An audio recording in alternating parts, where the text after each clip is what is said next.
Blue go live button, do your thing. And we're live. It is Friday, April 29th, 5:03 p.m. Eastern Time. It is 2:03 p.m. in the sunny California region in which Ben is currently located. And I think that Eli is currently located. That's right. I spent the morning with Eli. Lucky you. We were in the same location in beautiful Sausalito. And now I am just crossed the Golden Gate Bridge on my way to San Francisco International Airport to fly home. Cool. Very cool. That's great. Well, I am captaining. And I'm going to welcome to Cheese Night. I mean, I guess like every night these days is Cheese Night. Ben, if we have ever a spinoff, maybe the spinoff should just be Cheese Night. I think it's always really Cheese Night. I mean, I know. So, Eli, I think you're the right person to answer this question because you are the founder of the conference in question. Why was I in San Francisco? People are asking in the chat. Sure. What's the history of this conference? Yeah. Well, one purpose was just to up your fashion game to evolve past dog shirts, but I think we just we didn't succeed in that respect. So yeah, I'm just bringing the heat from the first minute, but the from downtown, Eli Sugarman dunking on the dog shirts. Yeah. I mean, Ben, do you have a rebuttal? I mean, look, Eli, we did a live podcast taping last night with Corey Shockey and with the sitting Deputy Assistant Secretary of Defense for Cyber, Mika Ouyang. And Eli opened his question by dunking on dog shirts, which I wasn't even wearing a dog shirt out of respect for the assembled dignitaries. I had put on a proper shirt, and he threw shade at dog shirts, though no dog shirt was even present.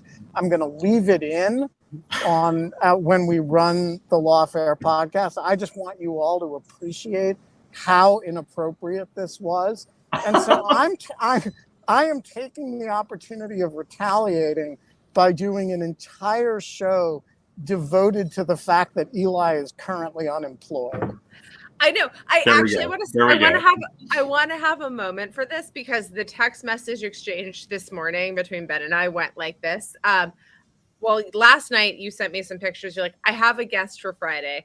And then you're like, actually, Camille Francois acquired us a guest for Friday. I was like, we should have Camille back on also. But like, yes, like Camille was at the conference. And then I got a bunch of texts from Camille that were quite funny. And then, anyways, it was collectively very hilarious. And then this morning though, there was the so yeah, if you could announce the show, I'm like traveling and doing this thing, that would be great. And I'm like, the title to announce the show is Eli Needs a Job. And I was like, dude, like I'm such a charity case. Yeah, and I was like, do we really want to do that to our good friend Eli? Like, what is going on? I can take it. I also appreciate the support because to put everybody's mind at ease, I do in fact have a new job. It'll be starting in a few weeks, and I'll share more about that when I can. But I appreciate Ben's concern over my well-being, and so he and I made sure to enjoy the beautiful vistas and weather in Sausalito at this gathering, which is really just taking journalists and putting them together with top experts who study cyber disinformation related issues, and really just saying like, hey, let's talk about the most important issues. Let's go deep. Let's mix on and off the record, and really just help the journalists continue to learn and just improve their reporting and really educate the public and just contribute to a more informed conversation about these really important media issues that your podcast and others talk about all the time. So it was just, a really good, small group of folks and spending a couple days together talking about. I love that. I think Yeah. it's such a great service. I'm like, I didn't know that you did this, but this is also, we should talk soon, because this is also what I have planned for next year. Absolutely. Well, I'm at the Rebooting Social Media at Harvard. So yeah, Great. so we should talk. But so this is very cool. But tell us, I want to actually, so for those that are not familiar with Eli has been on the show before. We didn't give you a proper introduction because we're too busy throwing punches at each other like it was pugilism week. It's not pugilism week, Ben. It may be pugilism adjacent week. Fair enough. But I was thinking that basically about basically the fact that you have been at the oversight board, and that was, I think, the last time that you were on the show. Yeah. Was when you was your role at the oversight board. So you since left. And so I'm just kind of like interested to know, like, for those unfamiliar, and again, just to read everyone into the room, the Facebook Oversight Board, something that I have covered extensively, something that we talk about a lot on the show, this idea that there is this government-esque kind of court that is going to kind of oversee the government of Facebook and adjudicate on online speech issues, and whether or not Facebook is kind of meeting those standards. And Eli was on the administrative side of that for the last, how long were you there for? I was there about 14, 15 months. Yeah. A little over a year. Yeah. And so, like, what was, from your experience, what was that kind of situation like? Like, what would you compare it to? What did people inside it compare it to? Like, what did, it's fascinating to start an organization and watch it kind of become an extension of the people that found it. But I really would love to hear more. I think if you were to ask, 10 different people inside the board, you'd get, 7 to 8 different answers of what exactly you would like to compare it to, which is, I think, part of the promise and also the challenge, right? Is that it is such a novel experiment. So, Facebook Supreme Court, an apt analogy, does it have elements of working in a court and sort of, staffing cases and developing case files? Sure. I think what it felt like a mix of most was a mix of sort of like a small technology company sort of sprinting to keep up with a really big one while trying to be deliberative like a court and be sort of inclusive and globally engaged like certain nonprofits and some international organizations, with some of the bureaucracy that goes with some of those things, and pulling from here and there into this very unique construct that was designed on paper and then encountered reality. And I think the most fun was sort of when reality sort of, came a knocking, and how do you respond, right? And how do you do that in a way that's serious, that's credible, given, frankly, the level of attention, the expectations, the import of Facebook and Instagram in a lot of people's lives. And so every day had different fire drills, different challenges, different really interesting conversations. I have not heard it described, and this is saying something, I've not heard it described as a smaller technology on a larger technology company. I love that. But I also just kind of want to say that there was this moment at some point in which I was like covering and embedded at Facebook with the government team. And I was like, I am covering the most boring part of this. not like a, not, kind of a moment in which it was like, okay, like, I mean, there were really fascinating things, but some of it was like, actually, like, it was all just kind of like, oh, it actually matters so much less what you write right now, because it's all about what it's going to be like, turned into. What do you like? So like, what were some of the conversations around that? Was that in people's consciousness at the time? Yeah, I mean, I joined at an interesting time, right? Because I joined, I think, a week after the Trump case had been referred over from Facebook and accepted, right? So I forgot that. Yeah, so I joined in February of last year, and we had 3 teams of folks working on sort of the content-related issues, picking cases, analyzing them, adjudicating them, doing the human rights analysis, supporting the board members, right, who make the ultimate decisions about what happens. And, you know, it was at a stage where, you know, cases had been just going like this, right? They started in October, you know, first round of cases, and then Trump case comes along. And so it was a lot, and there wasn't a lot of time to reflect, right? And to step back and breathe while you're in the minute, you know, you're in the crux of like, this is the crucible, right? Like whatever metaphor you want to throw at it, you know, it was that times 10. And it's only in retrospect, right? Once you've had time for things to calm down, to actually reflect upon what's working, what's not.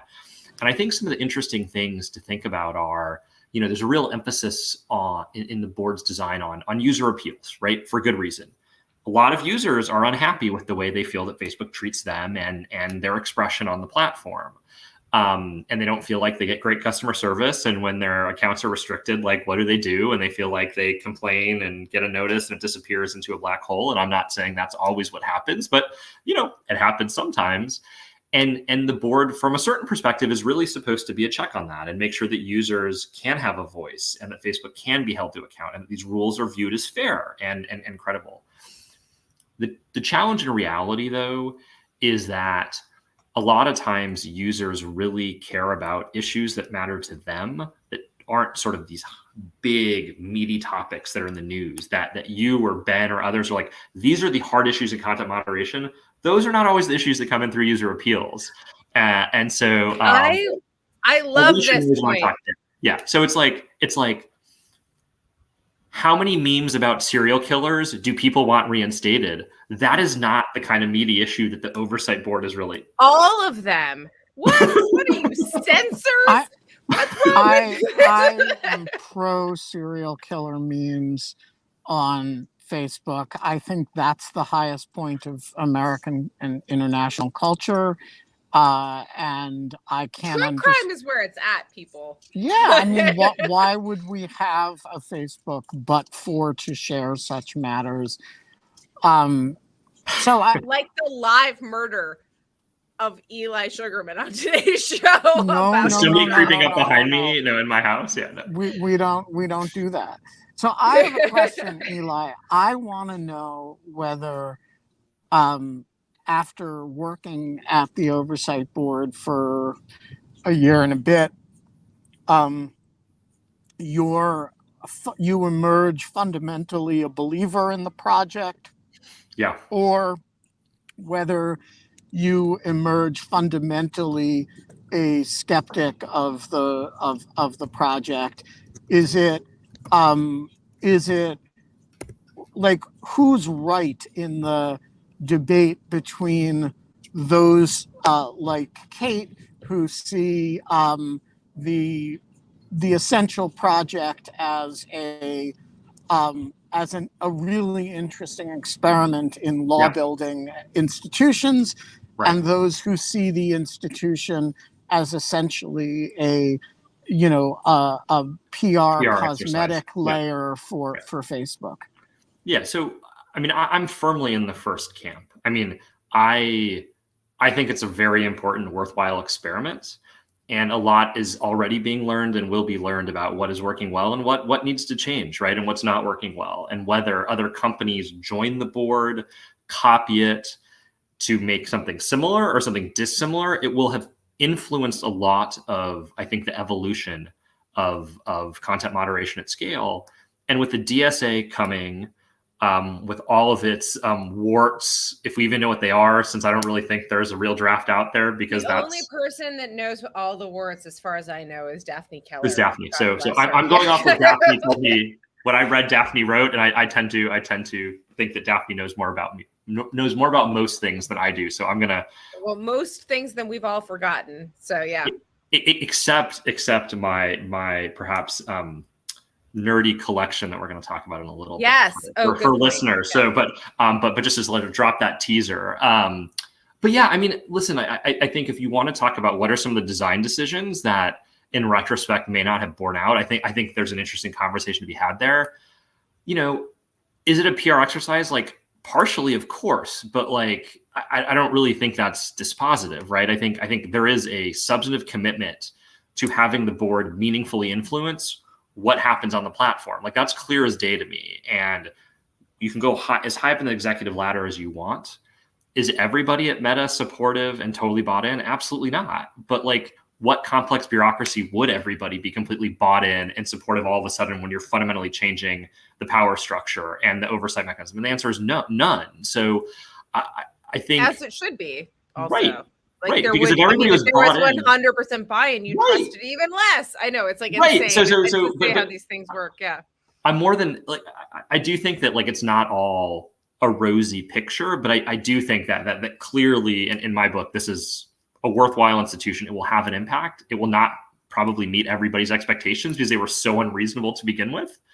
But no, I think it's fascinating. I And had very low expectations, and I'm gonna tell you some of the things I'm gonna be using my fun employment to do, which is I'm gonna file appeals with the board to see what happens, because now I can do that. I'm not an employee anymore, so I can just like inundate my old teams with appeals. And so I'm gonna go look at other people's accounts and report content. Scott Shapiro level trolling. Totally. I'm gonna see what shady stuff Alicia is posting or Ben is trolling and try to make a case as to why they're violating and haven't come down. And then I'm gonna respond to all the cases with public comments, adding my thoughts on those. And so, because anybody can comment, and substantive comments, I can guarantee you, are closely read and do influence the thinking of the board. So I'm going to do that in some of my spare time once I'm done, like doing other things too. I love that. Oh man, we have to have you back on soon to talk more about that. I want to hear your travails in filing appeals with the board. I think that'd be great. Alicia, it's so great to see you. Nice to have you back co-hosting. You look lovely as always. You can jump in at any point to ask questions with Eli, but I was just going to say that the next question that I had was, do you think that something like the oversight board, Eli, becomes more or less important because of what's happening at Twitter this week? I mean, what's happening at Twitter this week is just... What is happening at Twitter this week? I left it purposefully ambiguous. I mean, there's so many ways that one could comment. I think one thing that bears sort of repeating to those who aren't part of the trust and safety debate on Twitter is just when the owner-to-be starts targeting employees, which then leads to quite a bit of harassment. Could you unpack the Vijaya thing? Because I think that most people are not totally aware of like that scenario. I wasn't specifically talking about that. I was just talking about... No, so basically the short version is like, Elon like retweeted a couple problematic individuals who are conspiracy theorists, Pizzagate, far-right trolls, essentially, which then led to and named individual Twitter employees, especially in legal and trust and safety, who then received a torrent of crap and really nasty, offensive, dangerous stuff, which is what happens when you behave this way online. And it's just totally unprofessional and not cool and dangerous. And like it's pretty disgusting. And it's also just like so many people in trust and safety already are sifting through everybody's garbage. Right. And then they become the target of it. Fucking favor of not having to barf over genocide photos on their Wheaties. And like, it's kind of like... And now you're having like Nazis come after you. It's like, thanks. I'm really glad that I'm having exactly. Really appreciate that guy. That's some good leadership right there. And then you had, former CEOs and folks of the company saying like bullying isn't leadership, which I agree with 100%. And it went from there. And so it's just, it's. Can we get an appeals board for Musk's buying of Twitter? That's the world, Alicia. We're all in that board. I think we just need an appeals court for Elon Musk's personal Twitter feed. Well, yeah.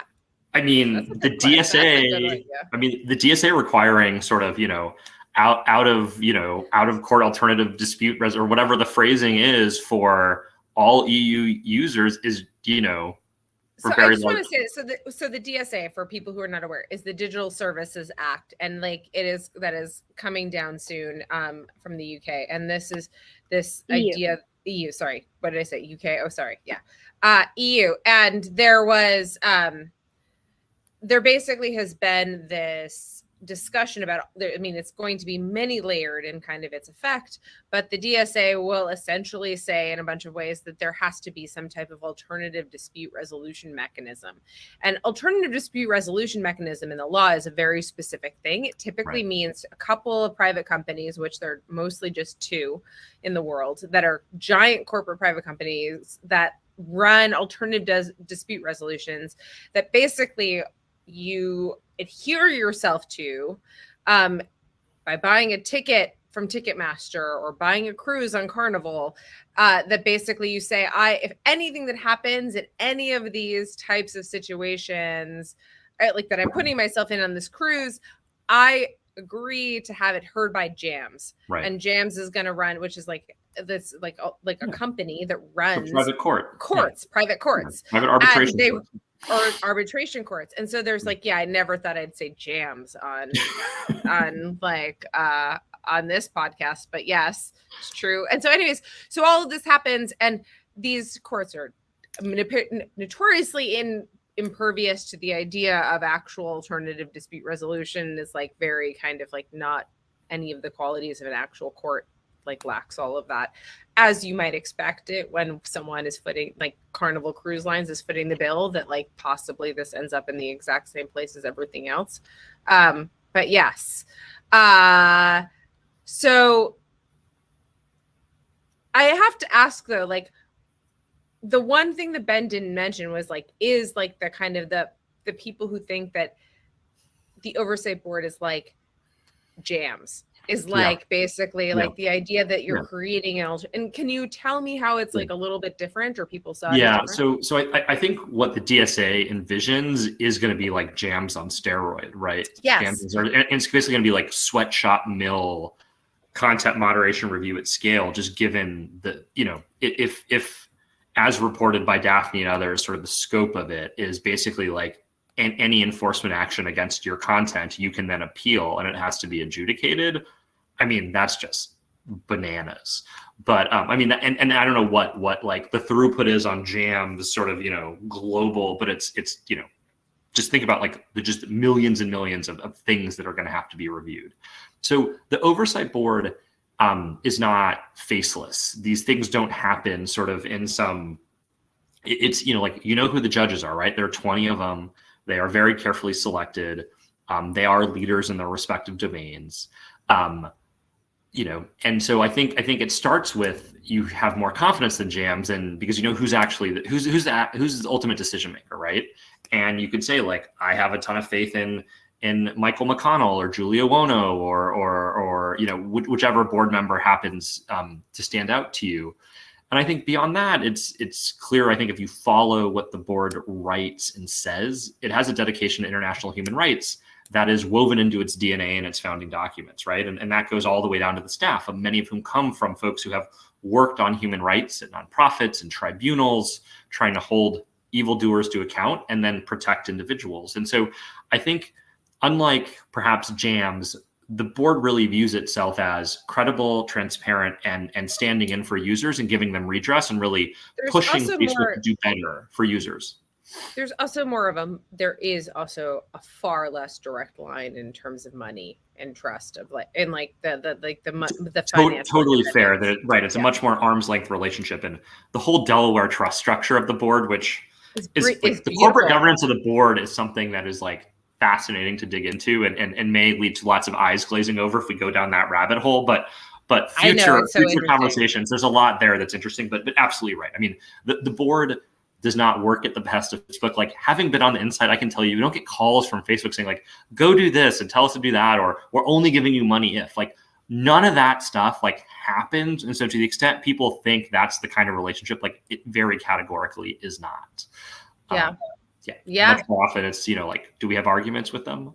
Or is it just like, hey, we need to like share information to figure out, what our role in this is and what yours is. And so there is a bit of the finding one's way, because what's written on paper doesn't actually cover all the eventualities, but it's a very serious independent organization that is not sort of like jams where you're working at the behest of, the corporate. I'm kind of like relieved to hear you say that, because you're confirmed, like because of course I am, because you're kind of confirming what what my assessment is also. But I think, yeah, I hope that that's right.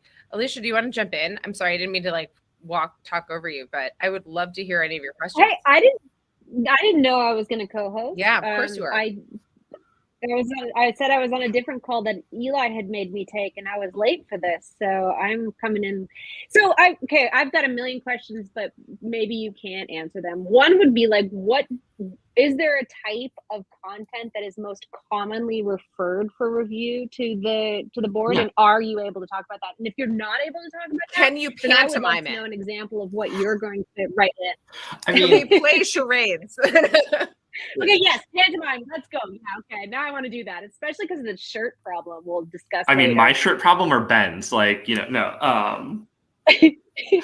Your problem with my Ben's problem's with shirt. Ben's shirts. Okay, so Yeah, stop policing Ben's shirts. So we have the board has a pretty detailed transparency report that I think goes like, it's really long, to be honest with you, and really gets into the kinds of cases that most commonly get appealed. It doesn't obviously give examples because we're not, allowed to share the actual pieces of content for privacy and other considerations, like, and actually show them. But it's pretty clearly bucketed by like what community standard is implicated. Is it violence and incitement? Is it dangerous individuals and organizations? And so typically the major ones are, hate speech, bullying and harassment, a fair amount of dangerous individuals and organizations, and then a few other smaller buckets. Like the kinds of things that most often get appealed are, so the ratio, so there are two kinds of appeals that come in. The first is like your post has come down and you want it reinstated. So you're appealing to restore content by like something like a 12 to 13 to 1 ratio. Like that's like the vast majority of what we get. The other kind is when you see something on the platform, you want to bring it down because you think it's violating and it hasn't been caught yet. And so that's a much smaller number. And the former, a lot of people want to appeal their own posts that maybe they use a slur or a swear word, or they call somebody a name or something mean that is hate speech, or it's considered bullying, bullying or harassment. It's a ton of that stuff where the appellant typically asserts that they did not intend, to do whatever Facebook is saying, violated the community standard and didn't know what the rule was. So it's basically saying, I don't have the intent, or like, I didn't think I was doing what I'm not allowed to do because I didn't actually know what I was allowed to do or not do on the platform. And so I would say that's sort of the vast majority of it. And then it's also, but beyond that, like, what regions, US and Europe, are way overrepresented, right? Big effort underway at the board to try to get the global South. There you go. And other, really important parts of the world that are underrepresented in the appeals queue to sort of get up. So yeah, that's sort of like at a high level what we see a lot of. Has anyone who appealed their own posts come around to realizing that they were offensive in the end? So, I mean, like there are. Yeah, I'm how's sure, how's the restorative justice side? I'm sure the answer is yes. I mean, so the truth of the matter is, right, like of the however many thousand appeals a day, the board chooses a very small number of those cases, given sort of how laborious and like detailed the work product is. And so there isn't like a massive sample size of folks who have been through the process. But as far as like at the end, right, and then the case is decided, right, because there have been like 24 decisions issued to date, roughly. But who's been through the appeals process and didn't get their case accepted? Did they realize by virtue of going through the appeal that, hey, maybe, yeah, sure. People, like do say, oh, I now understand what happened better. And then they take it down for good and don't appeal the restoration, or they'll just perm delete it because, but they don't always, like there isn't a ton of communication there. So it's, you can't always know what they're doing. Although, the board does have the ability to message, people who have appealed, once a case is at a certain stage, to get a bit more information about why they did what they did, ask questions, things like that. And also to, make sure they stay safe, right? Because part of this is like, you want to make sure that their appeal does not then put them in harm's way, which unfortunately, could in theory happen in certain countries. No, totally. Ben doesn't understand that we can't hear him. Nobody can hear you, Ben. But also I made a Ben in the back seat of a lift wearing his mask, paper bag puppet. So Ben, if you want to just ask a question over the text message that I have in front of me, you can ask the question, then I will read it. And it won't at all be awkward or weird because we already have the Lisa Beige puppet behind me. Because why does Kate have a pile of paper bags in front of her laptop is the question you should be asking yourself. I can barely find a pen half the time to take notes in front of my laptop, but you've got bags An entire and arts pens. and crafts station over here. I have hair clips that obviously are not mine, but my daughters have amazing hair, and these are just like all throughout the house, and so I just find them everywhere and then fidget with them on calls and stuff. So if anybody needs brightly colored hair clips, got a collection. I have keep an this expo little marker. guy. I don't have an expo board. I just have these all over my house because I teach, and so I just take them home with me in my pockets, and like I feel as if this It's is okay to hoard pens. Nobody's judging. Yeah. Ben says Eli needs to stop shirt shaming me. Yeah, that's true. I'm going to go through TSA in the show. He's currently going through TSA, so this is good. This is like, is he in I feel Boston? like He's an SFO. Oh, you're going to go through TSA in the show. Are you going to literally? So we're just like, are they going to let you do that? Yeah, no, probably not. But who cares? Just going from SFO to DC. They're not for Ben Wittes. Like, let's be honest. This is Ben Wittes is a man of norms. Eli, can we talk about the shirts for a minute? Yes. Sure. Please. No. What? Why? Why? Yeah. Why were you shirt shaming? I mean, they remind me of those shirts you would like see like 3 for $10 at like the store on the side of the boardwalk, or like some tourist thing you'd see like down by the mall in DC that's just like totally absurd and tacky. And like I get that now he's doing it to troll, but like dog shirts are expensive.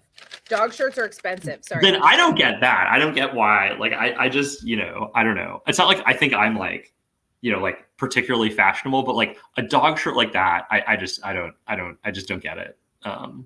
Did he it makes people happy. TSA I'm glad it makes him happy. Like, I want Ben to be happy. So whatever he needs to be happy. So I'm now pro Ben wearing the shirt.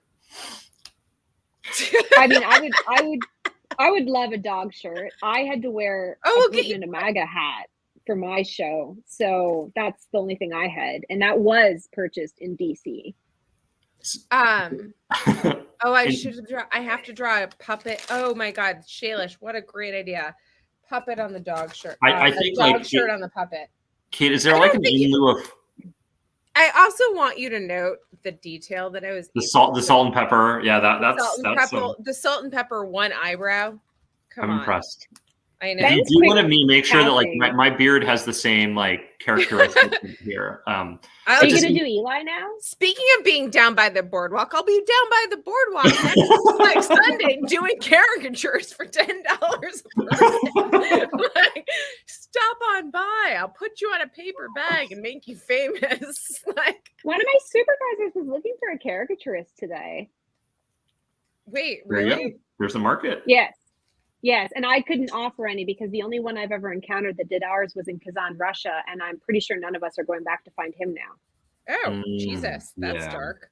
Is there that's what I do, Kate. I just go straight back. I know it's just like it's okay. Yeah. Are there in lieu of fun like swag? Like, do you have an in lieu of fun like like yes, law fair?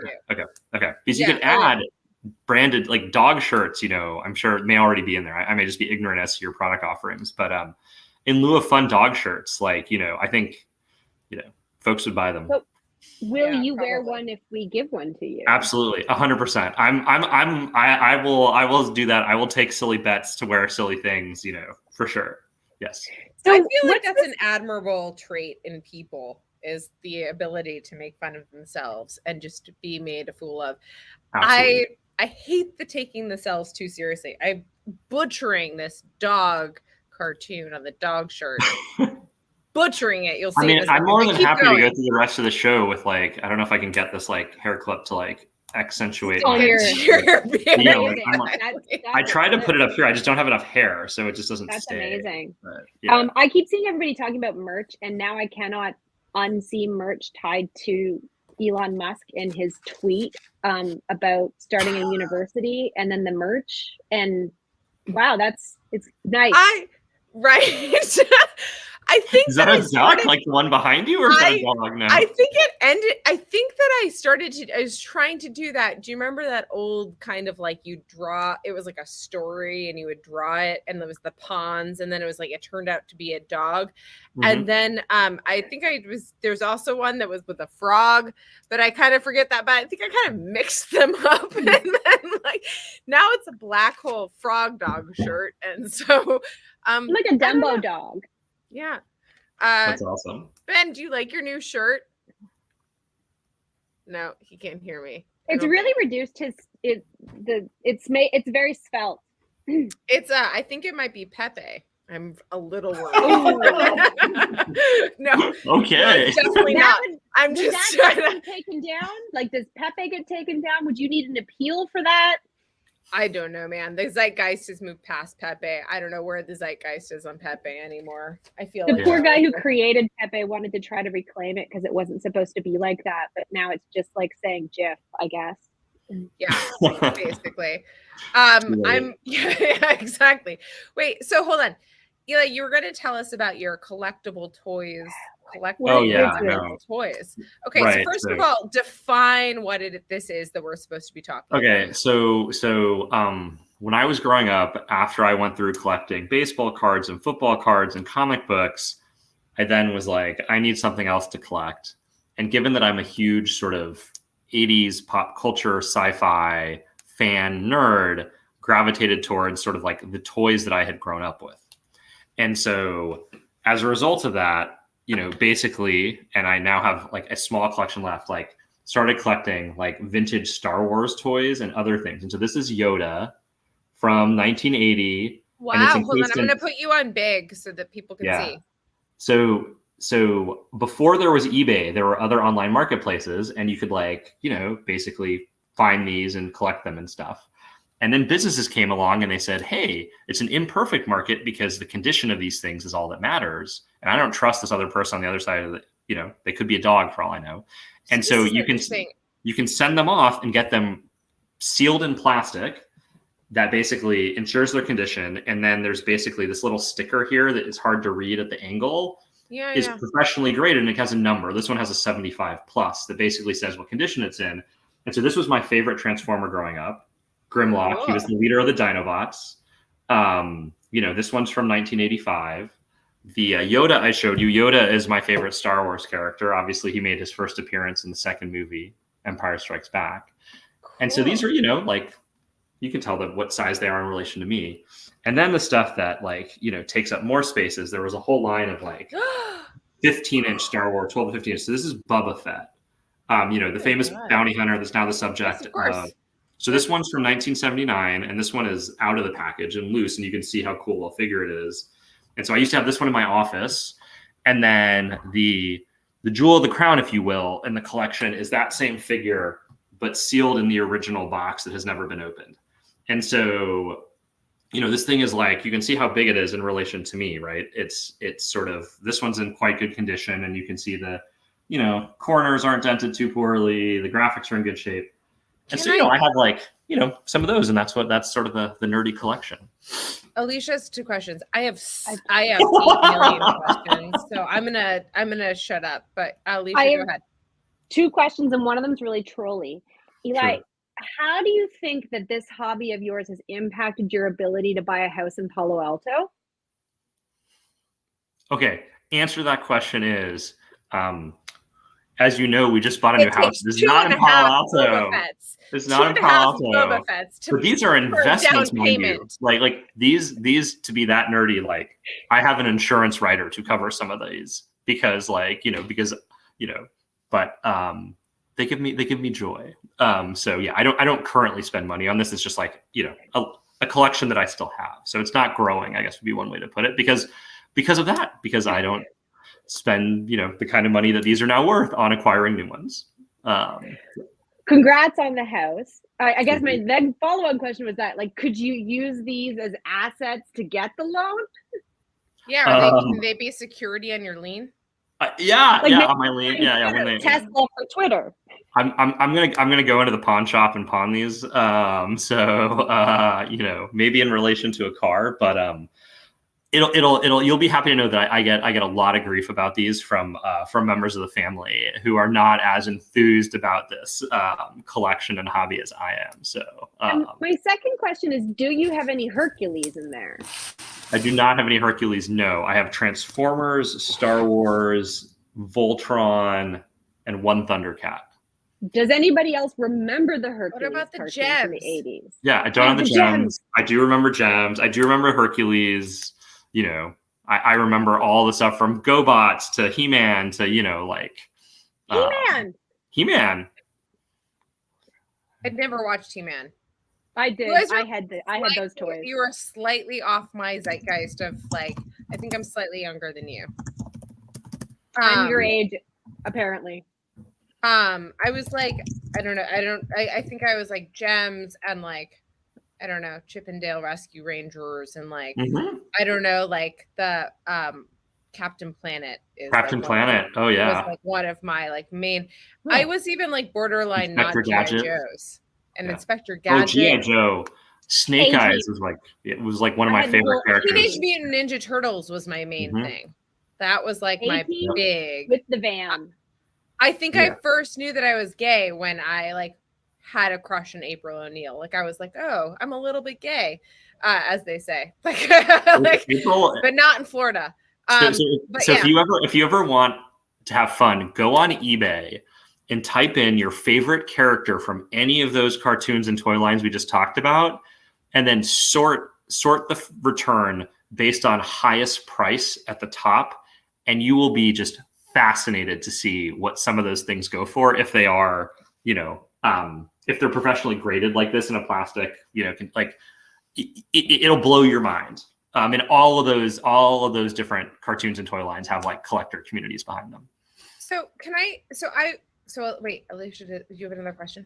Or is that both of them? No, it was a snarky comment. That sounds like playing the Ben Florida has a Man question. Game He's waving frantically. This is terrible hold on. We have a solution. We have a solution for this, Ben. Go for it, Ben. Go for it. Just do it. Say what you want to say. Hang on. Typo.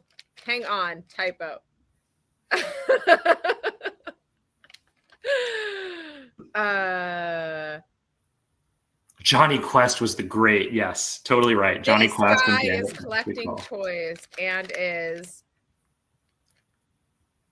Wait a second. Wait for it. Sigmund Freud, my father. Whining about dog shirts. That could have gone anywhere, but I'm glad it went where it went. There's a poll, Ben. Ben, there's a poll going on right now that asks which is more ridiculous. Ben made the poll. Okay. Yeah, I voted against you in the poll. You voted against him in the poll. There is a poll right now happening, and oh my God! This is a close race, folks. It is come on, folks, vote in the poll. You gotta validate my nerdy collecting habit. All of the agnostic people. I voted, but wait, the poll. Which way I lean. Wait, the poll is not. The question is not phrased well. Is it more or less ridiculous than dog shirts? You try to run a show, make a paper doll puppet, and then also text from Ben Wittes at the same time and make a poll. Eli, I don't but is yes more or less ridiculous? What are you voting? What is the statement? It's a poor statement. So it's so we both win. That's my point. Everybody wins. Everybody wins. Okay, we're in agreement.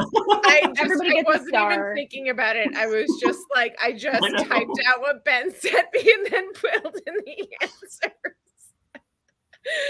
And so you're all crazy. Actually, is the winning answer. There you go. That's the win. That's the winning one. Let me start. It's been a long week, friends. Eli's hobby.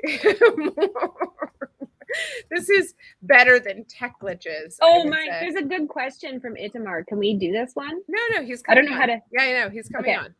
He's waiting. Actually, maybe I will do this right now. Itamar, unmute yourself. The floor is yours. I get to unmute myself. Yeah. Is the good question the kind of slightly mean-spirited one, or the Yeah, one about social media? I only Bring it on. I can handle it. T-shirt comment. Oh, by the way, I actually have like a bit of a dog shirt, but it's there. Oh my God. Look at Ben gloating. Jesus, I'm trying to fill out this poll. I can't believe I made this poll. What did he do? Oh, he showed More. his I shirt. can't Okay. believe I made a yes or no poll for a more or less question. It's kind of funny. It's hilarious. It's like how tired I am today. Yeah. But you were quoted So- in Canadian media this week, so that's huge. I almost did that did I tell you this story? No, of course I didn't because we haven't talked. But anyways, hold on. Itamar, go ahead and ask your question.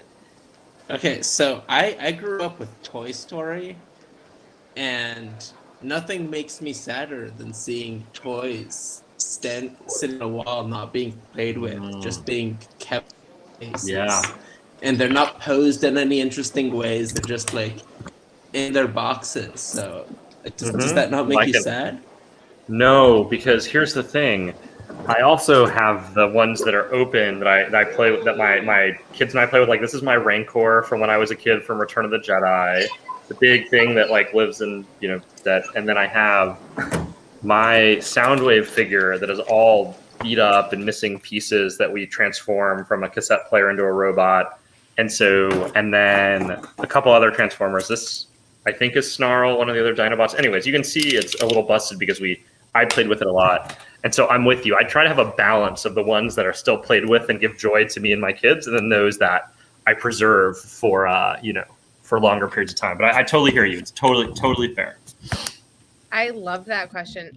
So so to the preservation question, and specifically this idea of like you send these away with a barcode or whatever, it seems very NFT to me, very blockchainy. But actually, the difference between kind of NFTs, which are these completely non-fungible tokens. So I've been having this conversation with a lot of my property students, which is that like, why is it that like, why aren't NFTs a thing? I'm like, no, they're a thing, but you're buying like, it's kind of like, how do I put this? Instead of buying the actual toy, and hold up your Boba Fett, one of your like Boba Fett's, it's like in the thing, right? And like, kind of like the barcode. Like, imagine that if you're buying an NFT, instead of buying this collectible action figure, you're buying just that barcode. Like, that is like literally what you're bidding on is the barcode. Nothing that the barcode is physically or legally or in any way attached to, but the barcode.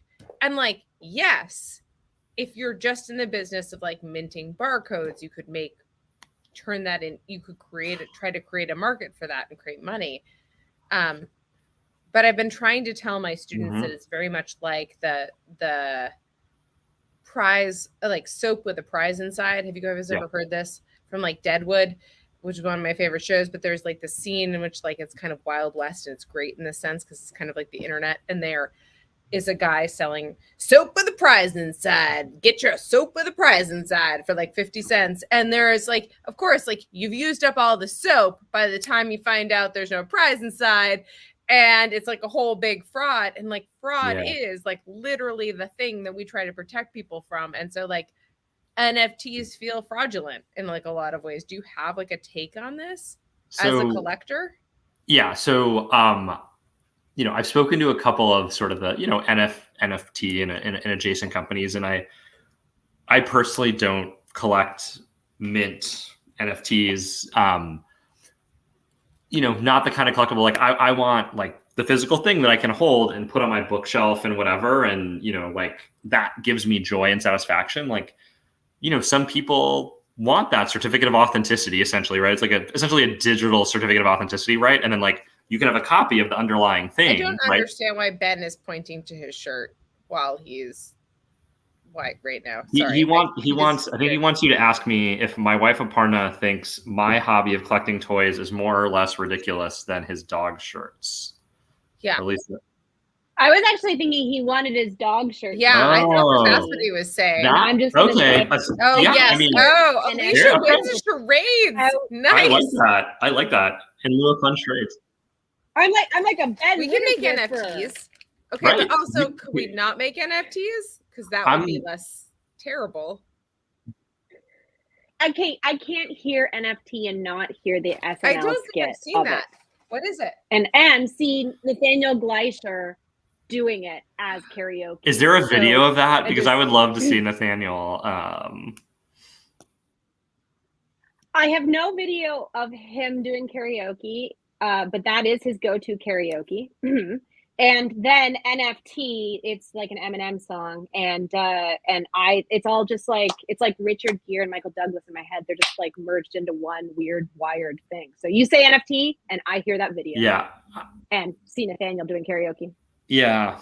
I'm intrigued to see where NFTs go, right? Like, you know, like, do you buy a sports ticket? Like we're going to see the comedian Hassan Minhaj tonight in San Jose, which is going to be awesome because I think he's fantastic. And you know, this ticket from Ticketmaster doesn't have an NFT attached, but like lots of others do. It does have an arbitrary dispute resolution, like, or not. It does. Jams is we're gonna go sit in a Jams conference room and complain. About Ticketmaster's rent-seeking fees. But like I can see sort of like the marketing and sort of like that sort of thing where it's like more like sort of digital content and like an add-on to things, and you're starting to see that I think in sports and media as part of marketing and engagement. Paying $6 million for an NFT that you then do what with, I don't really see what the long-term there is, but you know, in 5 years where NFTs is going to be radically different than where they are now. And like, do you think that's true, or do you think it's just going to end up being like a theory? Like, I mean, I feel like people who have theorized about the power of money and the gold standard, like, which is one of the reasons neoliberals are so drawn to like NFTs and blockchain.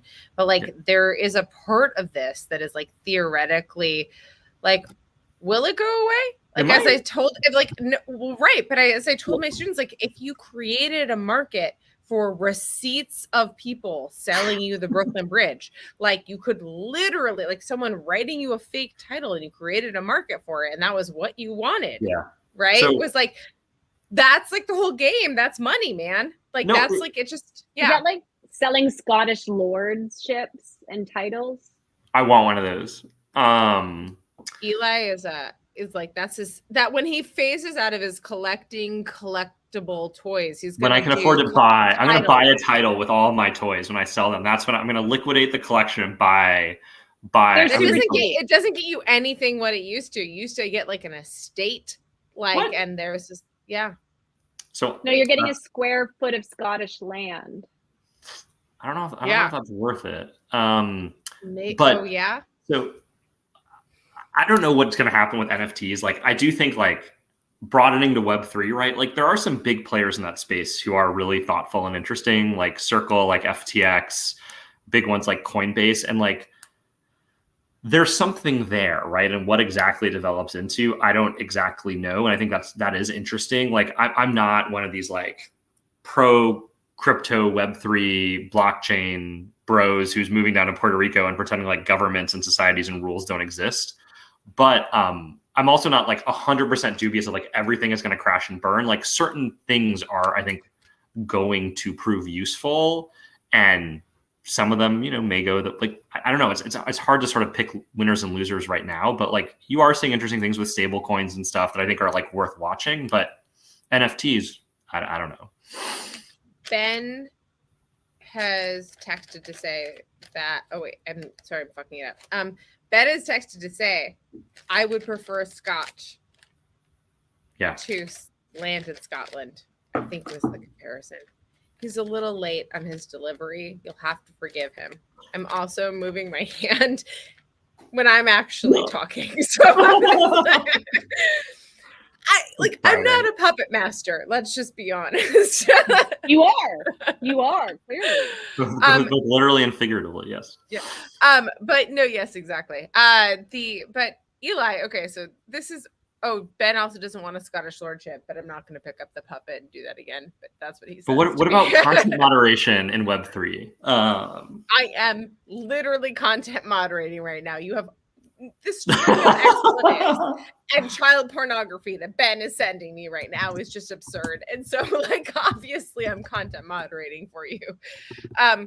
But I do think that there is, to kind of bring it all back to Puppet Masters and Web3 and Elon a little bit, and kind of everything that we started the conversation with. Like, I don't know.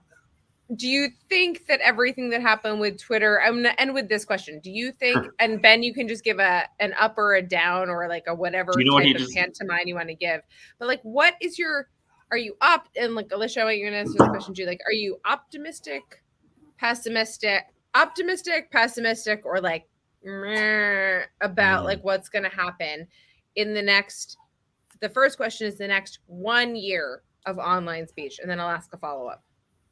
What's your view, Eli? Optimistic or pessimistic? I mean, I can describe it either way, depending on like from whose vantage point, right? So I think though I'm going to go with the optimistic. A citizen vantage point from. Like I don't know if citizens, like I was going to take it from the perspective of like the field. Like I think the trust and safety like field is congealing, maturing, developing with Trust and Safety Professionals Association, better quality research, long form that you and others write.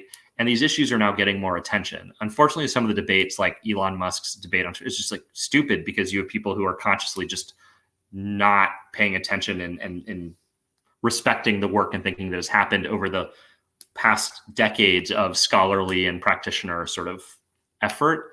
But I do think you have like really serious teams of people at many important companies that are continually improving and doing better, thinking more, dedicating more resources. What concerns me is just right. I mean, trust and safety is not why we as societies are struggling and democracies are crumbling and backsliding, right? Like offline harms and offline conduct is inextricably linked to the online. And I think that there's a push and pull there about where are you going to see worse, more toxic things over the next year. You know, I'm not, super enthusiastic about the direction the United States is going in or many other democracies these days. But I do think that, companies are getting better and thinking about this. And so like, maybe some incremental progress is possible, or it could just all go to shit. I mean, Can you hear me? Yeah, we can. Whoa, I have returned.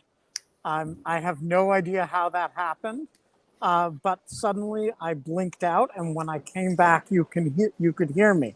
All right, so this is the part where I get to retaliate for all of the forced silencing. So first of all, on the poll, there is no way that collecting expensive packaged toys is not more eccentric than wearing a t-shirt with dogs on it. And so I just want everybody to think very hard about their votes on the second question here, because you're all putting me collectively in a terrible situation. And I want to add that to those of you who have dog shirts or lion shirts or other kind of shirts, you guys have an obligation to speak up, because this poll is about you as well as about me. Number 3, Boba Fett? Really?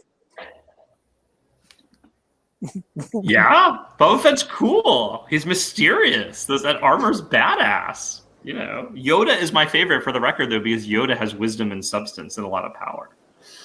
I see. So I just want to go back to the question of Aparna here. Would Aparna find you wearing a dog shirt more or less embarrassing than you collecting these toys and talking about them on In Lieu of Fun? I don't know. I think if you were to give her the option of me wearing a dog shirt to some like work event with her, that was her work event, and I was the significant other wearing a dog shirt, versus people coming to our house and then being displayed like in a public part of the house, like in our living room on a bookshelf, that'd be a really hard call. And you're probably right that if she had to look at them every day in the house, that would be more mortifying than the embarrassment of me wearing a dog shirt, out in public. So, but when you come back on here to talk about how you're trolling the OSB, will Aparna come on here and answer that question for us? I mean, I feel like you should. I can ask her to, sure. Yeah, let's have Aparna Okay, resolve this. I will ask her. She's actually at work right now because she has a job, whereas I don't. So that's why I can't ask her to come on in because she's in the office right now. So okay, so like that time Scott had so a I think you should text her and ask.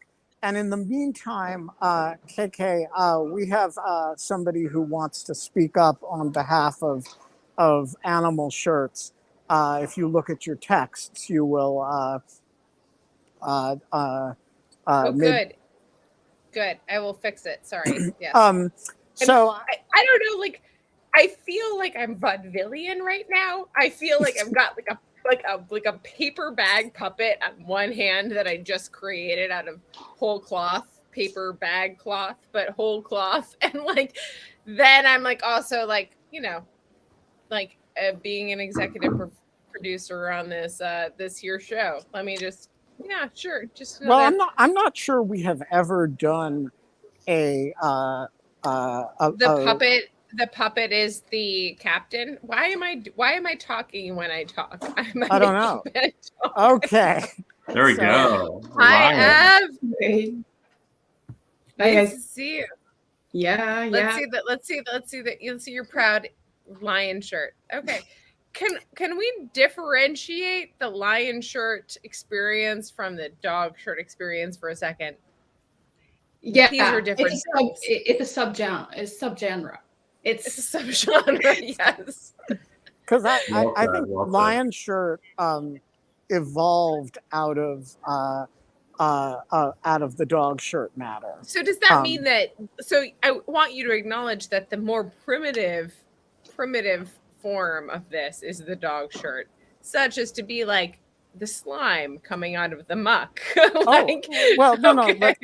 Let us be precise about the relationship between dog shirts and lion shirts. Ev was thinking about animal shirts, and because she has a lion-like mane of hair, it is very mane-like. She decided that she had to wear lion shirts. Which was I agree, an evolutionary development over the dog shirt. Yeah, they're definitely different. And I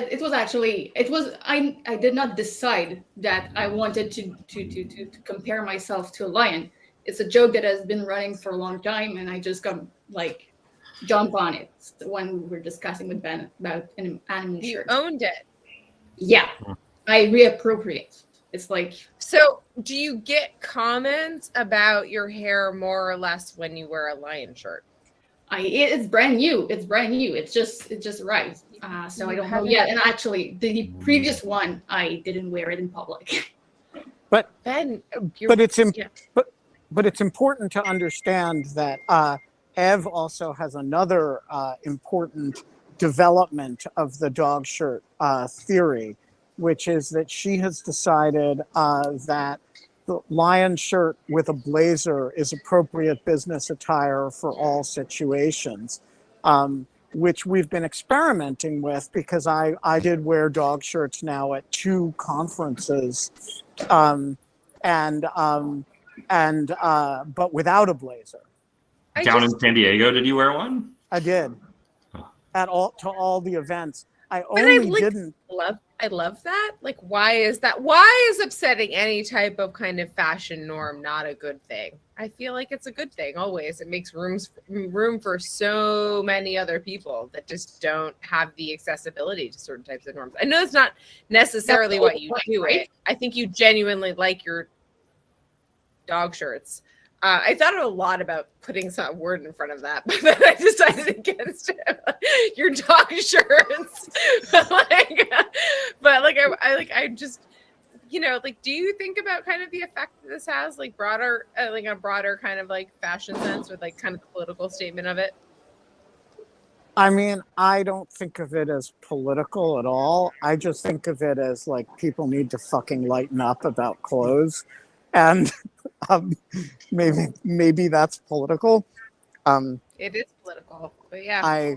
I just think the whole the whole formality of attire strikes me as peculiar, and I am delighted Oh, not like to have used the pandemic to stop participating in it. I don't know. Listen, like I would just assume wear a t-shirt and shorts to all things, and every time I can, I do.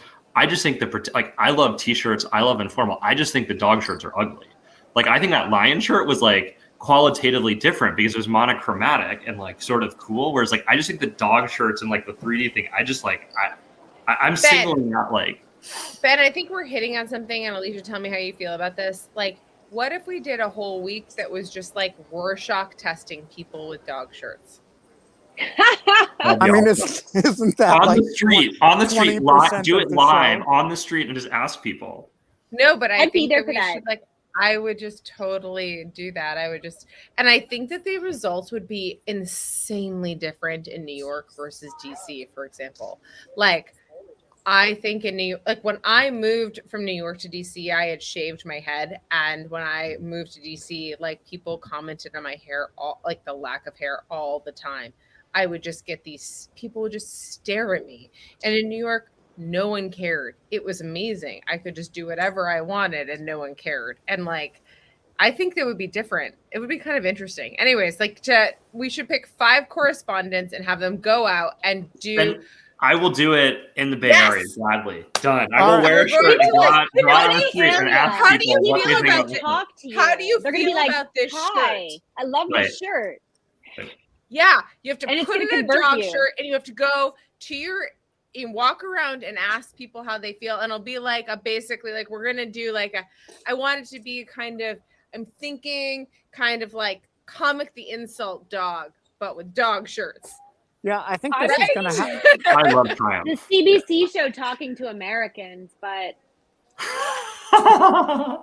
Like real Americans? Yeah, no. No, Alicia, I think you should, do a Toronto dog shirt experiment. I could do Ottawa, but I'm going to be gone in Europe for a month, and I am not Even sure. better, I've got do it the in Europe. loyalty Like, do it in to Europe. do that in Paris. Do it in Paris. Please, Those please do it in fuckers Paris. will wear That would be, yeah. anything. They'll wear anything. Come on, it was the one place in the world where my black wardrobe is acceptable. Speaking of people judging my clothes. Second place is also New York. But anyways, okay, we are like 10 minutes over solidly. We have to wrap. But this was an incredible conversation. Eli, you can have a job in lieu of fun whenever you want it. Yeah, you're a great and American. You're a great American. even Thank if you you for have sharing your toys. Terrible judgment and eccentricity. And we will be back on Monday. Yeah. Oh, we're going to be back on Monday with Del Harvey. We have it all lined up. So actually, I think this is going to be great. It's going to be with a conversation with Del Harvey, who is the 13-year head of trust and safety at Twitter. So that will be fascinating for an hour. Yeah, Alicia? When can we do cute aggression? Oh, soon. Now? Tomorrow? I don't know. Do you I'm mean there dog for it. shirt attacks? I want to show All right. on cute aggression, and I've been advocating for the Cincinnati Zoo. Okay, let's do this. We can totally put that together. Oh, Do you yeah. want? I have like a bunch of social psychologists that I know that like do this research, and so it's fascinating. But yeah, you're for it. Okay, great. I'm Well, down. let's do it.